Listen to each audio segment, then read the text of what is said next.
Bom dia, boa tarde, boa noite. Eu sou o professor Davi Buturi e nós vamos para mais uma videoaula de probabilidade estatística. Hoje a gente vai entrar em intervalos de confiança, vamos estender mais um pouco da questão do teorema central do limite. Vamos, na verdade, usar os resultados do teorema central do limite que a gente estudou na aula passada. E aí a gente vai ver alguns casos práticos do uso da estimação intervalar, em particular dos intervalos de confiança. Bora lá?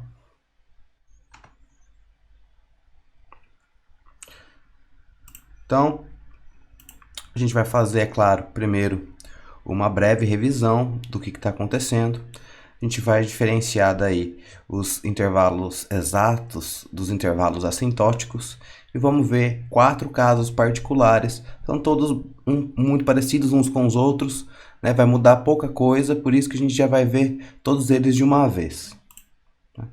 Então, o teorema central do limite falou para a gente que se a gente tem aí uma sequência de variáveis aleatórias, y1, y2, yn, variáveis aleatórias I e D, independentes e identicamente distribuídas, de uma população qualquer, que a esperança existe, né? Existe e é finita, e a variância também, a gente pode demonstrar que a média dessa sequência de variáveis aleatórias, né? O y barra n, então 1 sobre n somatório de yi, esse índice n aqui só aparece para explicitar a dependência do tamanho da sequência, né?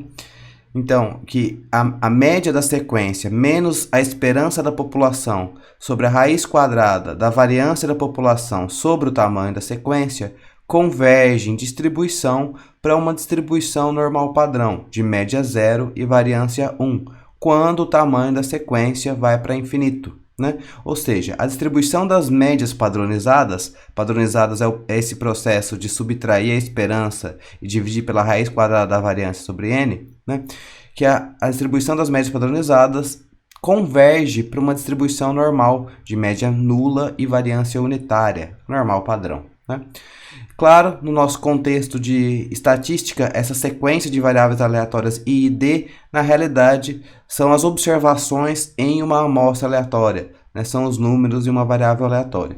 A gente também percebeu que, na verdade, esse n indo para infinito não precisa ser tão grande assim a amostra aleatória, ou a sequência, né? Dependendo do tipo do formato da distribuição original. Se ela for muito assimétrica, por exemplo, uma exponencial, aí a gente precisa de uma sequência um pouquinho maior. Mas essa convergência em distribuição para o normal padrão acontece com valores de n relativamente pequenos. E o que nos permite usar das propriedades da distribuição normal para construir estimativas intervalares. Como assim?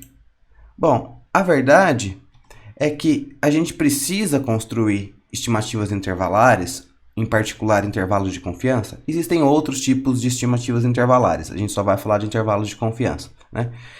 Porque um estimador pontual não é suficiente. O estimador pontual ele tem precisão infinita e nenhuma acurácia. Quer dizer que apesar de ele fornecer uma estimativa infinitamente precisa, ele nunca vai acertar o verdadeiro valor do parâmetro da população que é desconhecida. Então o que a gente faz é criar um intervalo em torno da nossa estimativa pontual, de forma que a probabilidade de incluir o verdadeiro valor do parâmetro dentro desse intervalo aumente, saia de zero, né? Porque é isso que acontece quando um estimador tem precisão infinita e nenhuma acurácia. Então, a gente viu que o intervalo de confiança, se a gente tem uma variável aleatória, ou seja, está lá na população, e essa população tem uma distribuição que depende de um parâmetro θ qualquer, e a gente vai nessa população, retira uma amostra de tamanho n, né, e obtém um estimador pontual θ chapéu para θ. A nossa ideia é construir um intervalo em torno de θ chapéu, em torno do nosso estimador pontual, com probabilidade 1 menos alfa, alfa o nível de significância, geralmente um valor pequeno, 5%, 1%, 10% no máximo, né? Então isso vai gerar intervalos de confiança de 90%, 95%, 99%, né? E a gente precisa obter os limites desse intervalo, θ1 e θ2, sendo que esse θ1 e esse θ2 são funções do estimador θ chapéu, né? Então, o nosso intervalo de confiança vai ser que tenha a probabilidade de incluir o verdadeiro valor de θ, o verdadeiro valor do parâmetro, dentro desses limites θ1 e θ2, que são funções de θ chapéu, vai ter uma probabilidade 1 menos alfa. 90%, 95%, 99%. Esse valor de alfa é sempre arbitrário, a gente vai escolher o valor de alfa, a gente vai controlar o valor de alfa à medida que a gente quiser. Mas dá para usar alfa igual a 100%? Dá, dá para usar alfa igual a 0 e ter um intervalo de confiança de 100%? Dá. O que acontece é que a gente vai estar no extremo oposto do estimador pontual. Esse vai ser um estimador de acurácia total, 100% de acurácia, mas ele vai ter nenhuma precisão. Por exemplo, se a gente estivesse construindo um intervalo de confiança para a média normal, que varia de menos infinito a mais infinito, o comprimento do intervalo seria infinito, portanto a precisão seria nula, né? A medida de precisão, lembra, 1 sobre o comprimento do intervalo. Então vamos diferenciar a questão dos intervalos de confiança exatos dos intervalos de confiança assintóticos. Os intervalos de confiança exatos, existem métodos para a dedução dos intervalos de confiança exatos, né? Ele vai buscar encontrar as funções θ1 de θ chapéu, né? E a θ2 de θ chapéu de forma exata, né? Para construir o intervalo de confiança para θ. Acontece que esses métodos de obtenção de intervalos de confiança exatos, eles não são simples de serem aplicados, né? Então, o que a gente faz é usar o resultado do teorema central do limite, usar o resultado de que os estimadores de máxima verossimilhança têm essa propriedade de normalidade assintótica, e a gente vai construir intervalos de confiança aproximados, assintóticos. De fato, esses intervalos só são válidos, assim como o teorema central do limite, quando o tamanho da sequência, o tamanho da amostra aleatória vai para infinito. Porém, a gente viu que, na prática, esse tamanho de sequência, tamanho de amostra, não precisa ser tão grande assim. De forma que os intervalos aproximados, eles vão ter um desempenho bastante bom, né? Então, independentemente de qual vai ser o estimador de máxima verossimilhança, a gente sempre vai poder construir intervalos com esse formato aqui. Θ chapéu menos uma quantidade, θ chapéu mais uma quantidade, né? Vai formar os limites inferior e superior do intervalo. Isso aqui é o limite inferior e esse aqui é o limite superior do intervalo. O que a gente está fazendo na realidade? Então, a gente está pensando, usando a propriedade de... A gente está usando a propriedade de normalidade assintótica. Então, a gente vai usar a distribuição normal aqui. A gente vai centrar a distribuição normal no nosso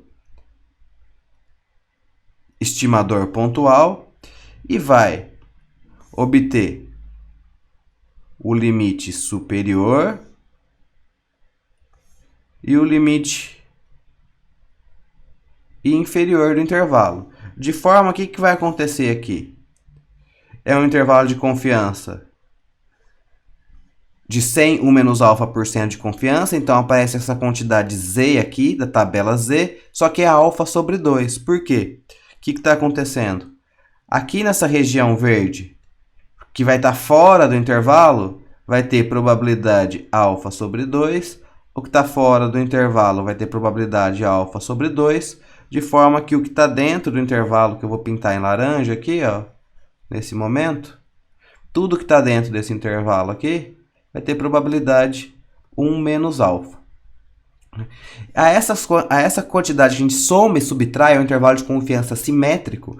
Essa quantidade que a gente soma e subtrai do estimador pontual a gente chama de margem de erro, né? Então, a nossa margem de erro dos intervalos de confiança assintóticos são sempre Z alfa sobre 2, raiz quadrada de variância do estimador θ-chapéu, simplesmente variância do estimador θ-chapéu, né? Não tem nada a mais aqui. Beleza? A gente vai estudar 4 casos particulares desses intervalos de confiança. 2 deles são exatos, que são bastante tranquilos, né? Que é sempre quando é normal as coisas funcionam de forma mais exata, né? Funcionam de forma exata, não mais exata, funcionam de forma exata. E 2 intervalos de confiança assintóticos. Bom, a gente vai construir um intervalo de confiança para média normal, μ, quando a variância da normal sigma ao quadrado for conhecida.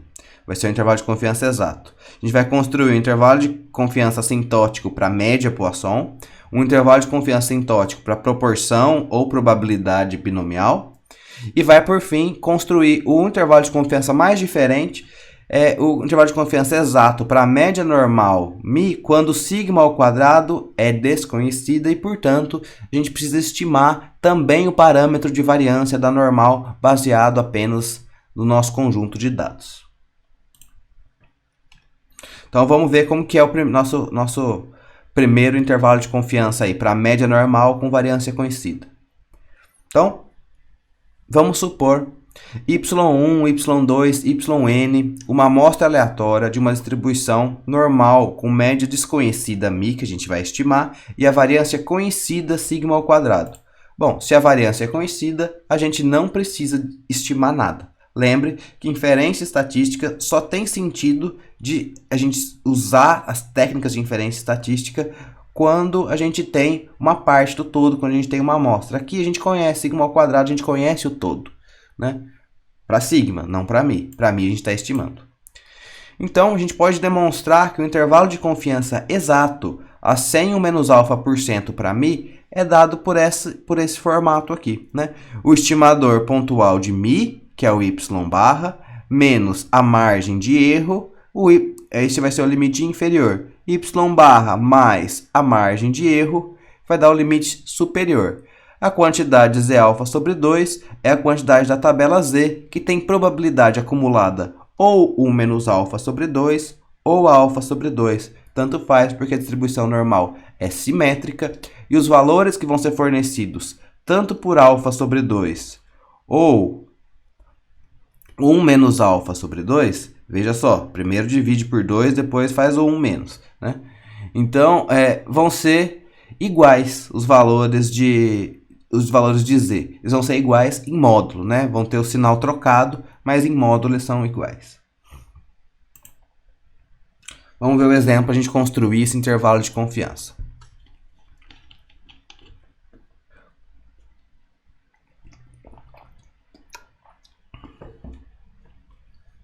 Então, vamos ver o exemplo para a gente construir o intervalo de confiança, né? Considere os dados de uma amostra aleatória retirada de uma população supostamente com distribuição normal e variância conhecida igual a 16. Então, vamos observar aqui as informações que a gente já tem. Bom, variância conhecida, ou seja, sigma ao quadrado igual a 16. Essa informação a gente já tem. A gente foi lá na população, não conhece a média, e retirou uma amostra aleatória de tamanho 1, 2, 3, 4, 5. Foi lá e tirou uma amostra de tamanho n igual a 10. Aí, o que eu preciso? A nossa estimativa pontual da média y barra, eu sempre esqueço de escrever x barra, vai ser 28,57. O que é esse y barra? Ora, é só a média amostral. 1 sobre n, que é 10, somatório das y(i). 22,3 mais 24,73 mais todo mundo aqui, né? O último número que a gente vai somar, 37 28,30. Então, a gente resolvendo essa continha aí, deu 28,57.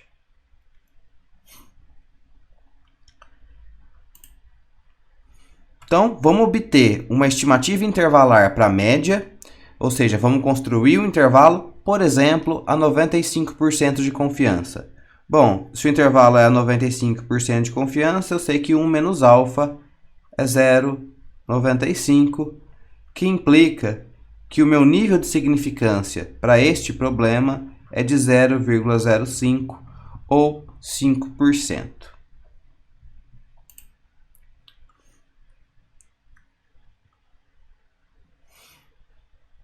Bom, como o nosso...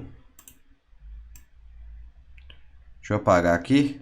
Como o nosso intervalo de confiança tem esse formato, né? Ele tem o formato y barra mais ou menos a margem de erro, que é o z alfa sobre 2 raiz quadrada de sigma 2 sobre n. A gente já tem tudo. O y barra a gente calculou, 28,57. Sigma ao quadrado é 16, o n é 10, só resta obter o valor de z alfa sobre 2 lá da tabela Z. Né? Bom, como a gente quer um intervalo de confiança de 95%, o valor de alfa, como eu já te adiantei aqui, vai ser de 5%. Então, o que a gente tem que olhar na tabela Z é a probabilidade acumulada, ou seja, a gente vai olhar a tabela Z ao contrário. Ao invés de procurar linha e coluna, a gente vai procurar dentro da tabela e ver qual é a linha e qual a coluna, né? Só que valor a gente vai procurar dentro da tabela Z? O 0,975, porque 1 menos alfa sobre 2 vai ser 1 menos 0,05 sobre 2, que dá 0,975. Mas, Davi, posso procurar o alfa sobre 2 só? Que é 0,025? Pode. Opa. Pode sim. Vai dar o mesmo valor com sinal trocado, só que no nosso intervalo de confiança, tudo aparece em módulo aqui.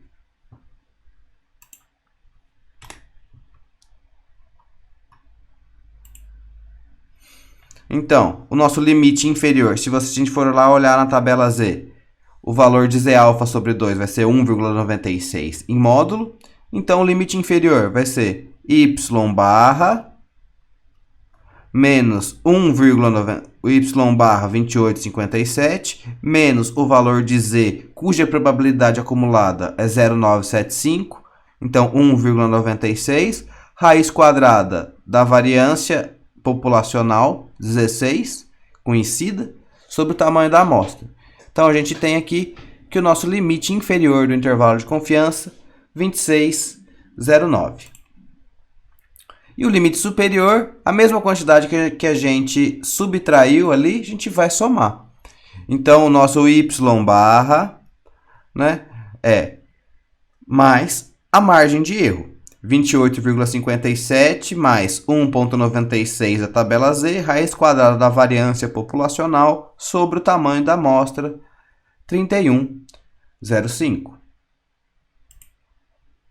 Então, o intervalo a 95% de confiança para a média da população, baseado na amostra observada, vai ser 26,09 até 31,05. É importante observar essa notação aqui, né? Intervalo de confiança de 95% para a média normal μ, né? Então, tem esses dois limites. Desculpa. Isso pode ser, a gente pode interpretar esse resultado como sendo o intervalo 26,09 até 31,05 tem 0,95 de probabilidade de conter o verdadeiro valor da média populacional. O valor da média populacional é uma constante lá desconhecida. Para o caso normal, a gente pode fazer essa interpretação de 0,95 de probabilidade. Na maior parte dos intervalos de confiança, a gente tem que fazer uma interpretação um pouquinho mais complicada, que é assim: imagine que você vá nessa população e construa um intervalo de confiança. Vá de novo, e de novo, de novo. Imagine que você vá 100 vezes a essa população, conduza 100 amostras nessa população. Então, para cada amostra você constrói um intervalo de confiança. O que a gente espera é que 95 dos 100 intervalos de confiança contenham o verdadeiro valor do parâmetro e 5 deles não contenham, errem e não contenham o verdadeiro valor do parâmetro. Essa é a interpretação da confiança de um intervalo. Aqui eu não vou ser tão rigoroso com você nessa questão da interpretação. Então, se você quiser fazer a interpretação da probabilidade, nesse momento, tudo bem. Vamos dar uma olhada como a gente constrói o nosso segundo intervalo de confiança para a média Poisson. Vai ser um intervalo de confiança assintótico. Então, seja y1, y2, yn de uma amostra aleatória de uma população com distribuição Poisson, de média desconhecida lambda. Então, lá na nossa aula de estimador de máxima verossimilhança, a gente teve um encontro síncrono em que eu demonstrei para você que o estimador de máxima verossimilhança de lambda da Poisson é o y barra também, né? Então, lambda chapéu, estimador de máxima verossimilhança de lambda do parâmetro da Poisson vai ser igual a y barra, né? Então, o intervalo aproximado, assintótico, a 100 ou menos α% de confiança para lambda é obtido por essa forma aqui. Então, o intervalo de confiança a 100 ou menos α% para lambda vai ter os limites y barra menos a margem de erro, y barra mais a margem de erro.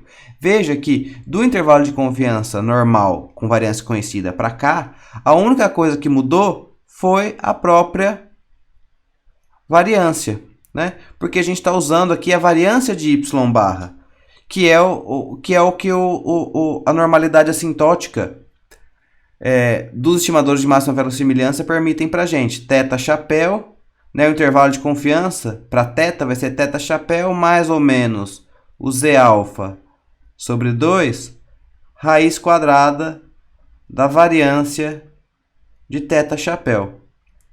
Mas como assim, Davi? Vamos lá. O estimador é uma função da amostra. O estimador é uma estatística. Então, ele é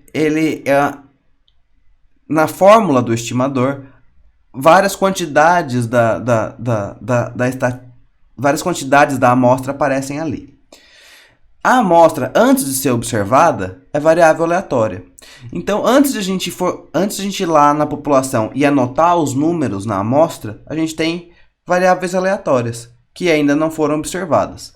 De forma que, como a gente está fazendo uma função de variáveis aleatórias no estimador, a gente está usando uma função de variáveis aleatórias no estimador, o próprio estimador em si é uma variável aleatória. Então, ele tem uma esperança, ele tem uma variância.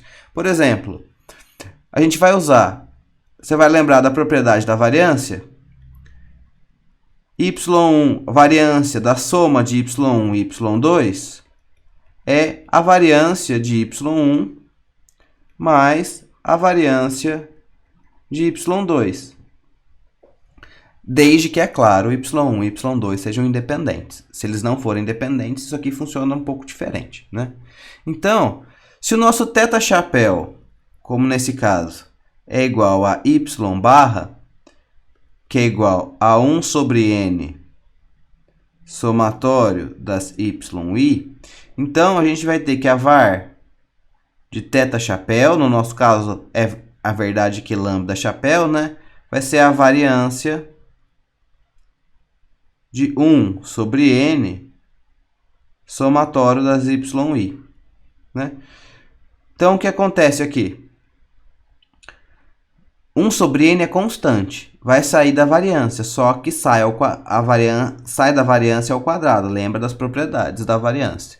Então, 1 sobre n quadrado, variância do somatório das y. Só que as nossas y e estão sempre vindo de uma amostra aleatória. Se elas estão vindo de uma amostra aleatória, significa que elas são independentes e identicamente distribuídas, né? Então a gente vai ter aqui 1 sobre n quadrado. Variância da soma de variáveis independentes é a soma das variâncias. Então, somatório das variâncias de y i. Acontece que cada y i tem a mesma distribuição. Então, porque elas são identicamente distribuídas. Então, a variância de y1 é igual à variância de y2 igual à variância de uma y qualquer. Então, a gente vai ter a soma das variâncias que são todas iguais. Então, a variância de y mais variância de y mais variância de y, n vezes. Então, a gente fica com n sobre n quadrado var de y. Então, simplificando aqui, com aqui, só vai sobrar variância de y sobre n. Quem que é a variância de y? Depende da minha população. A gente está supondo que é Poisson. Na Poisson, média e variância são iguais, então isso daqui vai ficar lambda sobre n. Por isso que apareceu aqui y barra sobre n. Por quê? O nosso lambda chapéu que precisa ser estimado é estimado por y barra. Então, nesse sentido é que trocou essa quantidade aqui da variância do estimador. Porque todos os intervalos assintóticos têm este formato. E aqui, mesma coisa. Y barra menos a margem de erro, y barra mais a margem de erro. E na margem de erro aparece a quantidade Z alfa sobre 2 que precisa ser consultada na tabela Z.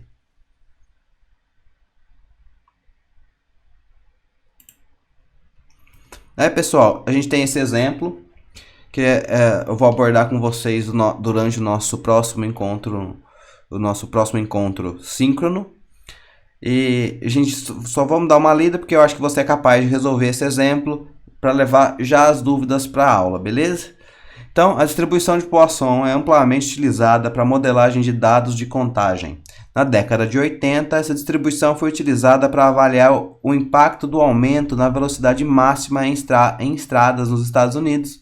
Então, eles aumentaram a velocidade de 55 milhas por hora para 65 milhas por hora. Então, algumas rodovias foram selecionadas aleatoriamente, o número de acidentes fatais em cada uma dessas situações foram registrados. Então, a gente tem aqui o número de acidentes fatais nas rodovias antes do aumento, né, que a velocidade máxima era 55 milhas por hora, e após o aumento, em que a velocidade máxima era 65 milhas por hora. A pergunta que a gente vai procurar responder é: existe evidência estatística nesses dados indicando que o aumento da velocidade máxima provoca aumento no número de acidentes fatais? Então, as coisas que a gente vai fazer é constrói um intervalo de confiança para esses dados, constrói um intervalo de confiança para esses dados e interprete os intervalos de confiança para cada uma das duas situações para avaliar se existe essa evidência estatística de aumento no número de acidentes fatais à medida em que houve aumento da velocidade máxima. Então, pessoal, vamos para o nosso terceiro estimador intervalar. Esse também é um estimador intervalar assintótico.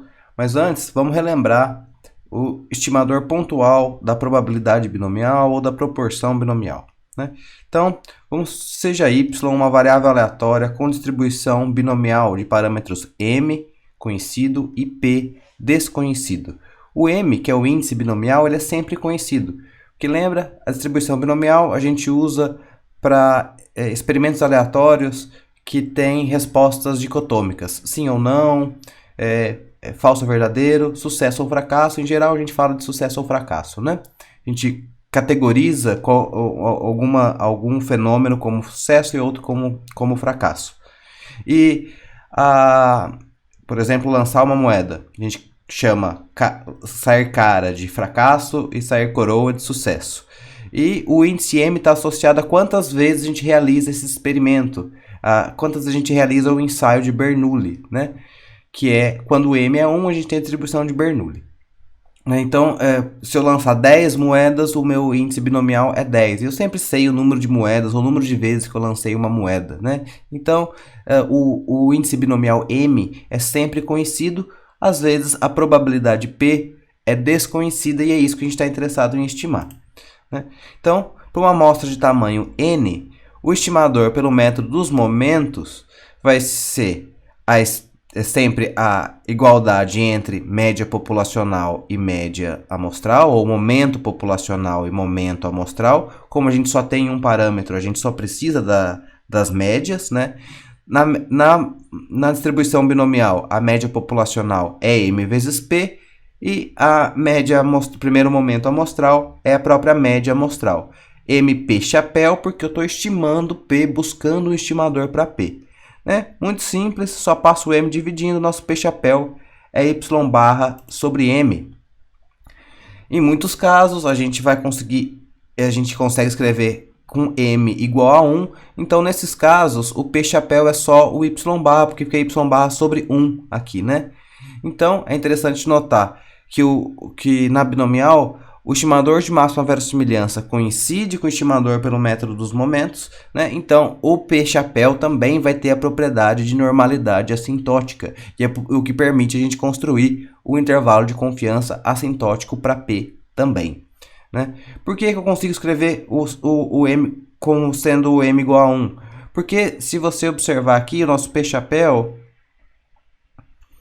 vai ser P chapéu Y barra sobre M mais Y barra é 1 sobre N somatório das YI. Então, o P chapéu fica sendo somatório das YI dividido por M vezes N. Então, o que vai importar para a gente, para obter o estimador P chapéu, vai ser o produto M vezes N. Então, eu consigo reescrever, eu sempre consigo reescrever esse produto usando um deles igual a 1. Né? Então, o que vai interessar mais para a gente, vai ser mais fácil para a gente, é escrever o M como sendo 1 e usar como tamanho da amostra, de fato, o produto dos dois.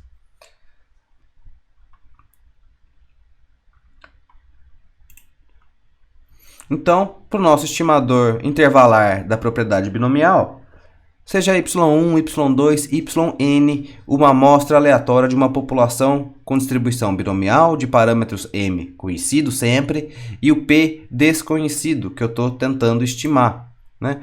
Então, a gente quer construir um intervalo em torno de p chapéu, de forma que a probabilidade de p, o verdadeiro valor do parâmetro, estar dentro do limite inferior e do limite superior, seja 1 menos alfa. Existem as formas exatas para esse intervalo de confiança, acontece que elas são um pouquinho complicadas e difíceis de serem deduzidas. O que a gente vai fazer é usar o teorema central do limite, usar a propriedade de normalidade assintótica dos estimadores de máxima verossimilhança e construir intervalos de confiança aproximados, né? Então, o teorema central do limite vai garantir para a gente, na verdade, a normalidade assintótica do P chapéu vai garantir para a gente que o estimador de P, o P chapéu, tem distribuição assintoticamente normal com média P igual ao verdadeiro valor do parâmetro e variância P1 menos P dividido por Mn, né? Então, um intervalo de confiança adequado para essa situação vai ser obtido de forma similar que a gente fez aos demais, né? Estimador pontual menos a margem de erro, estimador pontual mais a margem de erro. O que troca é o que vem dentro da raiz quadrada aqui. Como a variância do estimador é P1 menos P sobre Mn, é o que apareceu dentro da raiz quadrada aqui, né? Então, só que o P a gente não tem acesso, a gente usa o P chapéu, que é o seu estimador. Tranquilo? Nosso único desafio, de novo, vai ser achar a quantidade de Z alfa sobre 2 lá na tabela Z, né? Lembrando que na maior parte dos casos o M é igual a 1, então nosso P chapéu vai ser simplesmente Y barra, então vai ficar Y barra aqui menos y barra aqui, e o m vai sumir porque ele é igual a 1. Então é isso que vai acontecer nos casos que o m igual a 1. Y barra menos a margem de erro, y barra mais a margem de erro, e o p-chapéu a gente vai trocar por y barra simplesmente. Tranquilo, né? Então, a gente vai ver esse exemplo 3 também no nosso encontro síncrono. E é interessante que quando a gente fala margem de erro, a primeira coisa que vem à cabeça é a questão das pesquisas eleitorais, né? 2 pontos para mais, 2 pontos para menos, né? 2 pontos percentuais para mais, 2 pontos percentuais para menos. E é justamente pensando nisso que os intervalos de confiança aparecem. Os intervalos de confiança aparecem justamente para fornecer esse intervalo possível para as preferências de um determinado candidato. É claro que nas pesquisas eleitorais a gente tem mais de um candidato, então a gente não pode simplesmente chamar de sucesso e fracasso, a gente precisa de mais categorias, né? Então, não é exatamente distribuição binomial, é a distribuição multinomial que normalmente é usada para esses casos. Mas não tem problema, essa generalização é quase imediata e a distribuição binomial vai dar uma ideia boa de como é que funciona a questão dos cálculos realizados em pesquisa eleitoral. E é por isso que eu trouxe esse exemplo para vocês. Então, numa pesquisa eleitoral, 400 eleitores foram entrevistados aleatoriamente e observou-se que 240 deles preferiam o candidato A. Pede-se a estimativa da proporção de eleitores que preferem o candidato A e um intervalo a 95% de confiança para a proporção estimada no item anterior. Opa, desculpa. E agora, pessoal, o nosso último intervalo de confiança que a gente vai estudar é o mais diferente de todos, que é o intervalo de confiança exato para média normal também, mas agora sigma ao quadrado é desconhecido e precisa ser estimado a partir da amostra, né?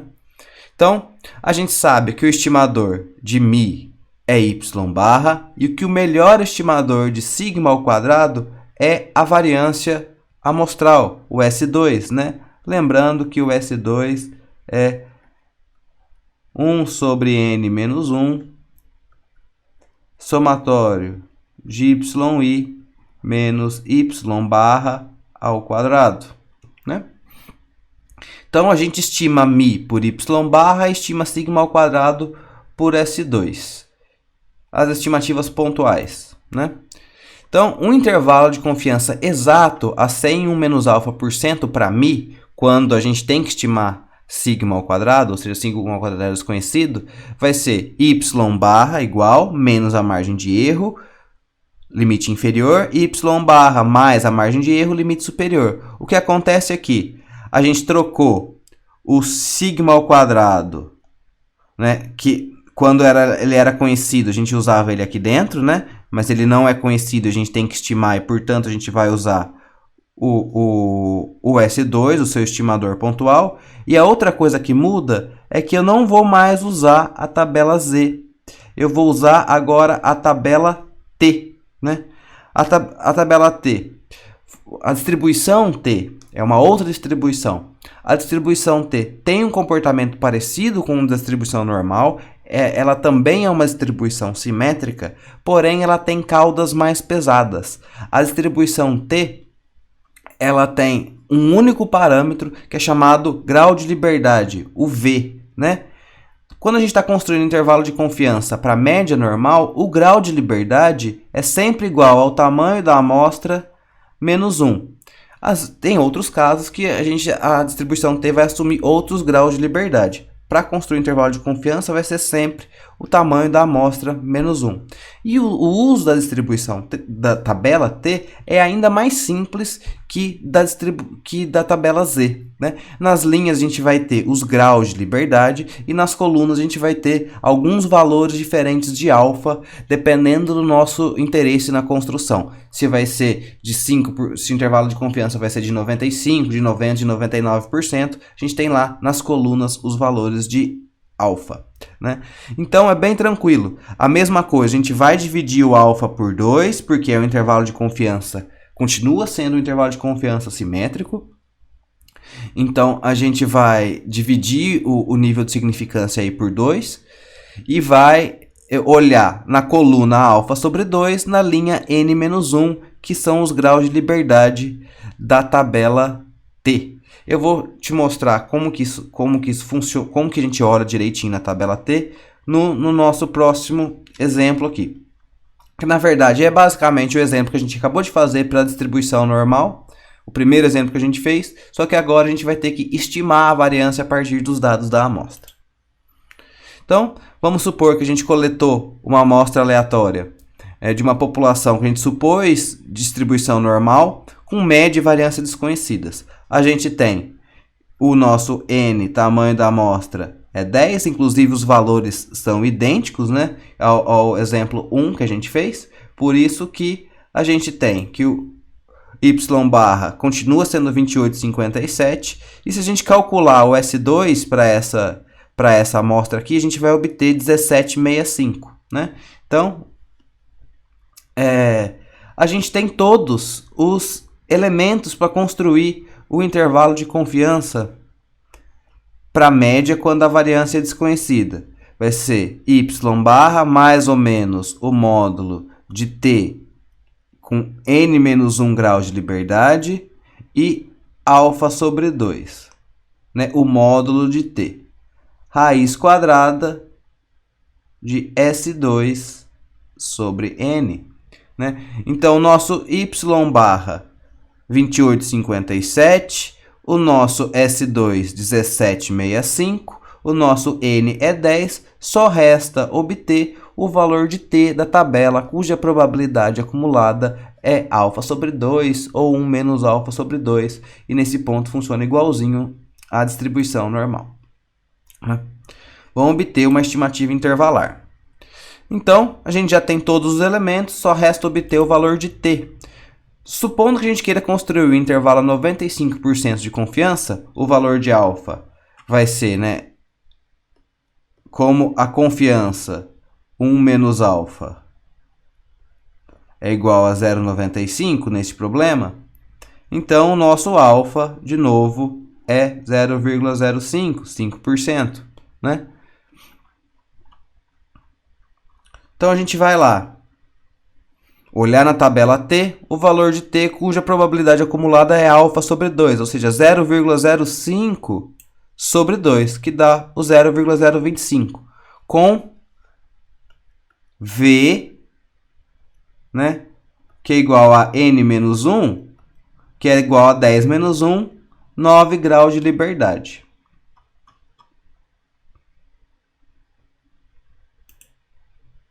Consultando isso na tabela T, perdão, vai dar 2,26. Vamos conferir isso daí?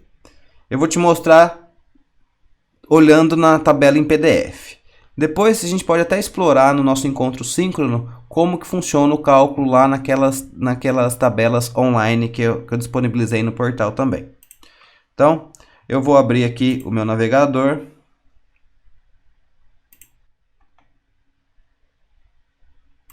Então já está aqui. Vou lá no campus virtual.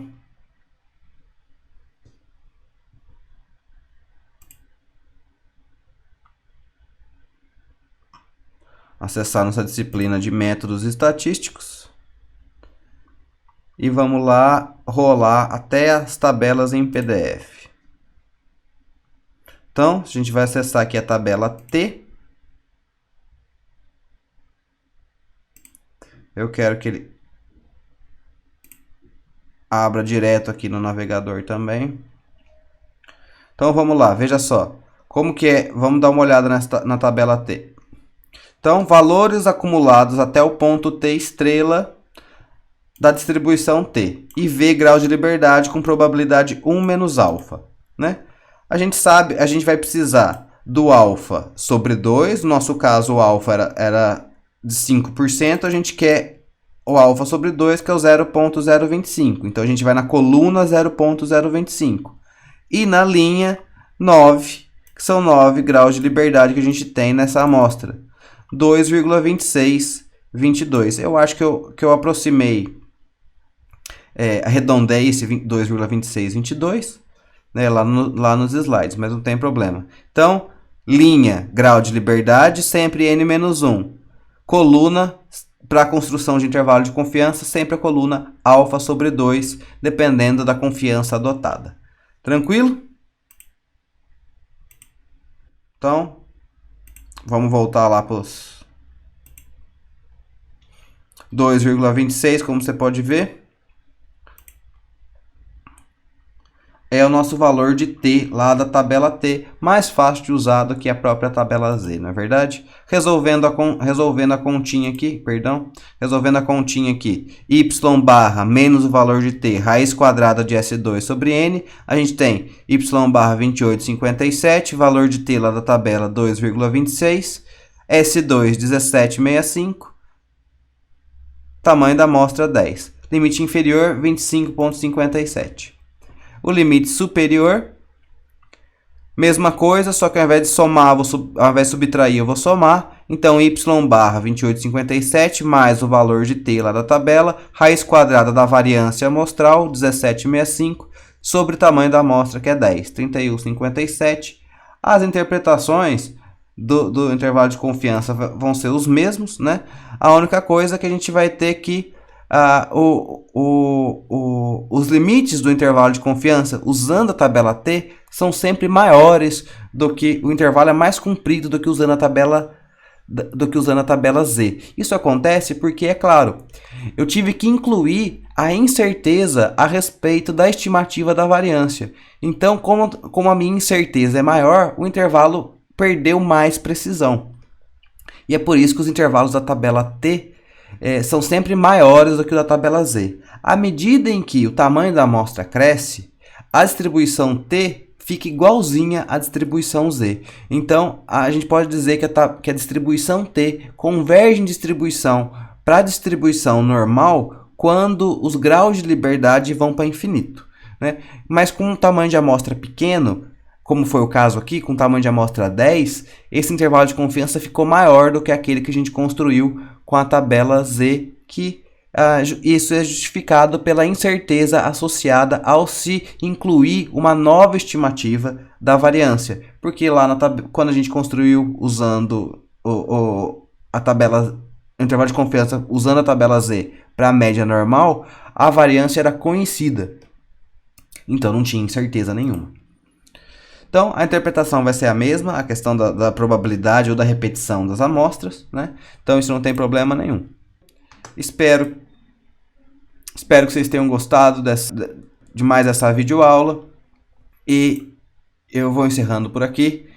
E a gente se encontra nas nossas lives, certo? Um abraço, até mais.